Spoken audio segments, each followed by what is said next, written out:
Introduzia no início da missa este mês bonito que nós vivemos, o mês dos Sagrados Corações.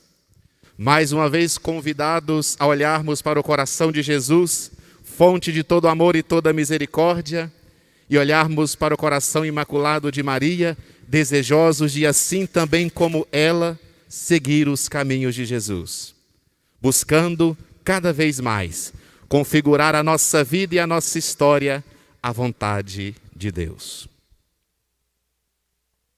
Nós estamos aqui e também sintonizados, cumprindo o que nós ouvimos no Evangelho, uma multidão reunida em torno a Jesus.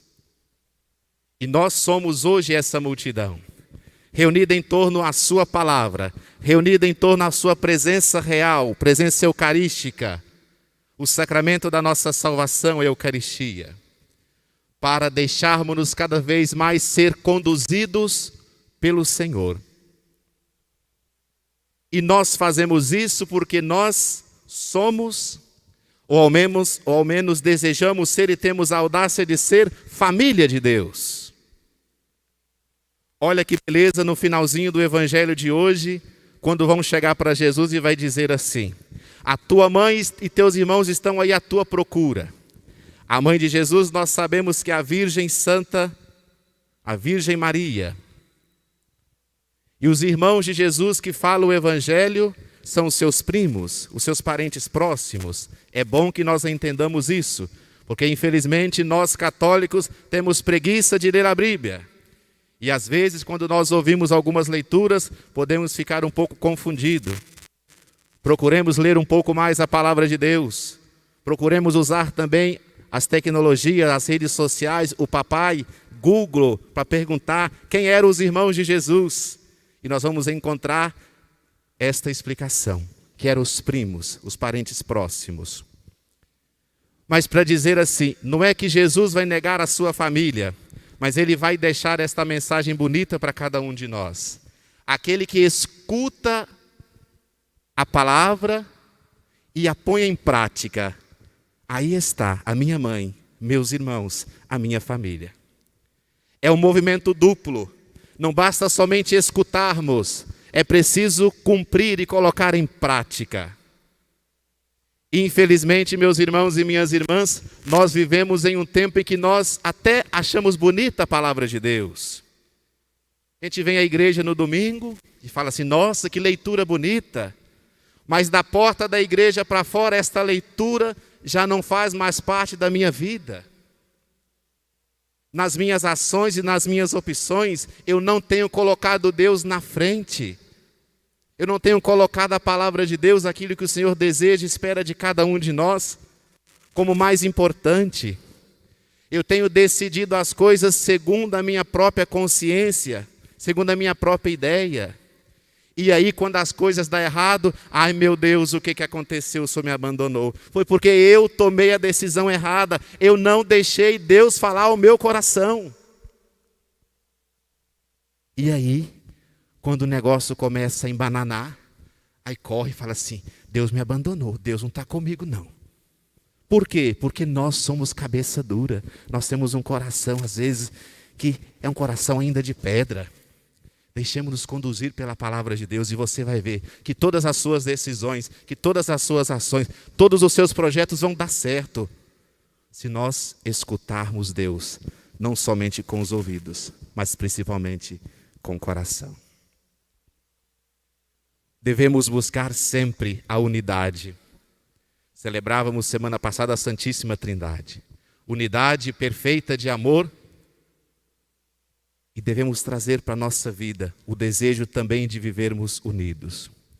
Olha como que o povo gostava, os fariseus e mestres da lei, que até conheciam a lei, mas conheciam simplesmente pela teoria, porque na prática era simplesmente para subjugar as pessoas, ou então questionar Jesus, vão colocar Jesus em situações complicadas, difíceis, para dizer assim, olha, será que isso é lícito, isso não é lícito? Quando nós ouvimos domingos passados, em tantas vezes que os fariseus e os mestres da lei vão questionar Jesus por diferentes questões, e vão então trazer, olha, tudo isso que você está fazendo aí é por Belzebu. Belzebu na Sagrada Escritura é o príncipe dos demônios. Então vai dizer que tudo aquilo que Jesus estava realizando é porque ele estava endemoniado. E Jesus vai dizer assim, gente, vocês é bobo demais da conta. Presta atenção no que vocês estão falando. Vocês podem até não gostar de mim. Vocês podem até não gostar das coisas que eu falo e faço. Mas como pode, se eu faço isso endemoniado, como que eu posso expulsar o demônio?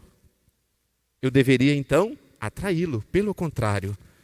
É por isso que vai falar do pecado contra o Espírito Santo. Porque eles vão dizer que ele está possuído por um espírito mau. E Jesus vai confirmar e vai dizer assim, não, o Espírito que habita em mim é o Espírito Santo de Deus. O mesmo Espírito que eu vos darei para que também no mundo fazei e cumpri a vontade do Senhor. Meus irmãos e minhas irmãs, é preciso que nós compreendamos esta mensagem de Jesus. Um reino dividido não se sustenta. Uma família dividida não se sustenta. Uma nação dividida não se sustenta. Uma igreja dividida não se sustenta. E por que muitas vezes nós estamos divididos? Porque eu venho em primeiro lugar. Em segundo venho eu. Em terceiro vem eu de novo. Eu não respeito mais as pessoas. Quantas vezes nós passamos por diferentes situações por simplesmente eu não respeitar o que o outro pensa. Não é que nós temos que pensar todo mundo igual. Na casa, a mãe pensa de um jeito, o pai pensa do outro, os filhos pensam de outro, e é bom que seja assim. Mas nós não devemos estar separados e não devemos nos desunir no essencial que é o amor. Eu não posso jamais deixar-me conduzir senão pelo Espírito Santo de Deus que une, que é amor. Eu posso até não concordar com determinadas situações. E muitas delas nós não temos que concordar mesmo. Mas primeiro eu respeito. Olhemos para Jesus sempre. Às vezes nós nos esquecemos que a nossa fé é a fé cristã, na pessoa de Jesus. Olha como Jesus vai tratar o cobrador de impostos. Não vai dizer que ele está certo não, mas vai acolher. Chama a conversão. Olha a samaritana, ele vai dizer que está tudo bem com ela? Não, ele vai mostrar para ela o caminho. Mas primeiramente ele acolhe, ele ama, ele respeita, ele dá carinho, amor, dá colo. Para depois então exortar e dizer assim, vai e não peque mais. Nós fazemos o caminho inverso. Às vezes a gente tem o costume de apontar muito o dedo, de julgar demais as pessoas. E nós amamos pouco e acolhemos menos ainda. Quem escuta a minha palavra e a põe em prática, esta é minha mãe, este é meu irmão, esta é minha família. Nós ouvimos na primeira leitura do livro do Gênesis, que vai então relatar a entrada do pecado na humanidade pela desobediência. Quando nós nos separamos, nós damos espaço para o pecado, para o mal. Tudo estava permitido, menos comer o fruto da árvore da vida, da árvore do fruto proibido. E aonde vai então? Justamente ali. Tudo podia, menos ali. Aí vai lá. Aí quando Deus então, quando o Senhor chega e pergunta o que estava acontecendo, Adão não é bobo nada e fala, opa, foi a Eva. Foi a Eva que fez. Eva, não foi eu não, foi a serpente. Quantas vezes nós também julgamos a culpa do nosso pecado nos outros? Quantas vezes nós, não sou eu não, é o outro que me leva a pecar, é a outra que me leva a pecar. A responsabilidade do pecado é nossa e nós devemos assumir com muita humildade. E quanto mais assumirmos com humildade, mais a graça e o amor de Deus vai nos ajudar a superar, a crescer e a melhorar. Devemos olhar e buscar, meus irmãos e minhas irmãs, como nós cantamos tão lindamente no Salmo, a graça do Senhor. Não devemos buscar aquilo que nos separa de Deus, mas aquilo que nos une. E quanto mais unido ao Senhor, mais unido aos irmãos nós estaremos. Quanto mais os nossos olhos estiverem voltados para aquilo que para nós é invisível, nos exorta o apóstolo Paulo na segunda leitura de hoje, tendo o nosso olhar e o nosso coração para aquilo que nós muitas vezes não podemos ver, mas podemos sentir. Esta semana, na nossa família, passamos um baque forte da perda de uma prima, outra ainda internada, unidos em oração por ela, pelo descanso eterno desta prima falecida, também de uma tia muito querida. Mas mesmo que a dor invada o nosso coração e a tristeza nos acompanhe, a fé, a força nos sustenta. É preciso que nós tenhamos a consciência de que neste mundo nós caminhamos para um único lugar, o coração de Deus.